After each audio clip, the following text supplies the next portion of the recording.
लगातारता जो अपनी बनाई हुई है, मुझे नहीं लगता कि इसमें कोई बदलाव आया।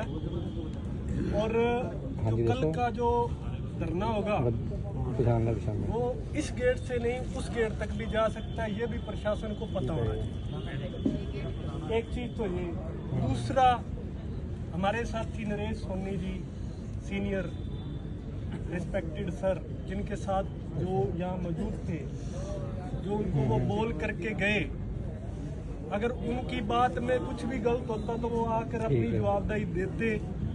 और ये चीजें धरना प्रदर्शन हमें करने की जरूरत नहीं। और अब जो धरना प्रदर्शन आगे चलना है उसका मतलब है कि वकीलों की एकता।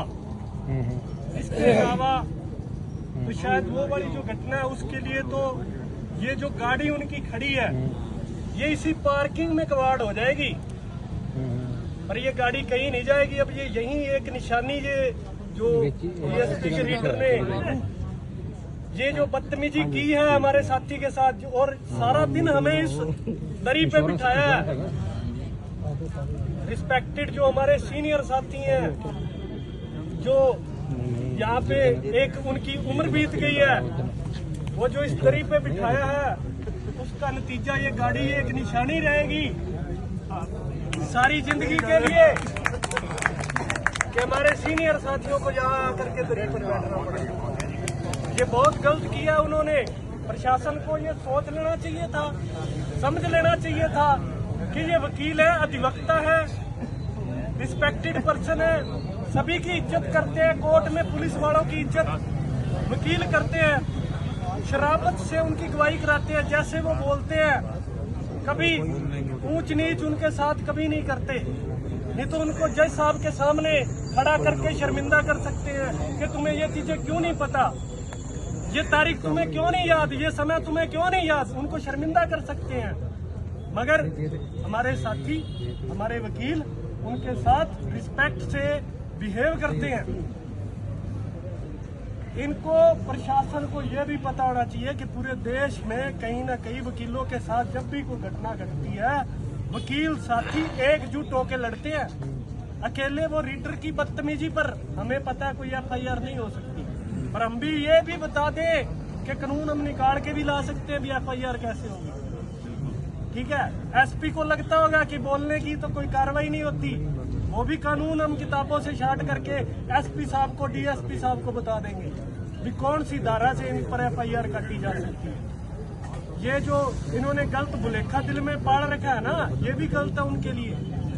और 12 हैदरगढ़ टोल पर जो घटना हुई, रत्नेश शुक्ला जो एडवोकेट थे उनको वहां पे रोका गया, वहां पर वकील ने अपनी बात रखी, चाहे कुछ भी कहा, उसके साथ जो घटना वहां पर उसने जो थप्पड़ बदतमीजी वो टोल वालों ने की, वो टोल आज 14 जनवरी से लेके आज 18-19 तारीख हो चुकी है, आज तक वो टोल बंद पड़ा है। ये भी उनको पता होना चाहिए था एसपी साहब को। ये अपडेटेड एक घटना है जिसको वो ध्यान में रख सकते थे कि वकीलों के साथ किसी तरह की बदतमीजी नहीं। एक वकील साथी यंग, हमारे वकील साथी थाना में चले जाते हैं, यंग वकील, शायद सीनियर वकील नहीं जाते, यंग साथी चले जाते हैं। उसके साथ यूपी की एक घटना है जिसमें उसका कोर्ट पकड़ करके उसने कहा मैं तेरे पे पर्चा काट दूंगा, वो सारा का सारा थाना भी सस्पेंड हुआ था। ये भी एसपी डीएसपी को समझ लेना चाहिए था, वो भी एक अपडेटेड घटना है।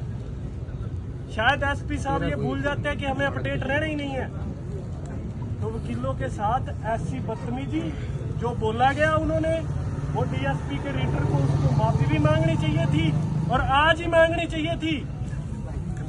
वकीलों की एकता को देख करके, वकीलों की जो बार है उसको देख करके एक रिस्पेक्ट के लिए उसको आना था कि बार की रिस्पेक्ट क्या है। जो हमारे सीनियर जो प्रधान रहे हैं, सेक्रेटरी रहे हैं, पहले भी रहे हैं, हर साल बाद नए चुन करके आते हैं, उनकी एक रिस्पेक्ट थी कि वो यहाँ गेट पर आए हुए हैं, दरी बिछा के बैठे हुए हैं।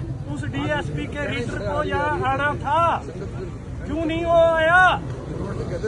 ये सवाल डीएसपी से भी है, एसपी से भी है, और ये प्रशासन जो यहाँ ये कुर्सियां लगा करके बैठे हुए हैं, डीसी साहब जो भी, उनको भी पता होना चाहिए था भी हम एक रीडर को ले जा करके खुद साथ में आ करके हम सभी की रिस्पेक्ट करते हैं। यहाँ कोई हम उसको बेइज्जती थोड़ी करने वाले थे। जस्ट आते 2 मिनट अपनी बात कहते और चले जाते। तो ये अब जो अगला जो अपना धरना चलना है, जो आगे जो अपने प्रदर्शन करना है, वो हमें रिस्पेक्ट से और पूरे वकीलों की एकता के साथ चलाना है और वकीलों की एक एकता को हमको साबित करना है। धन्यवाद।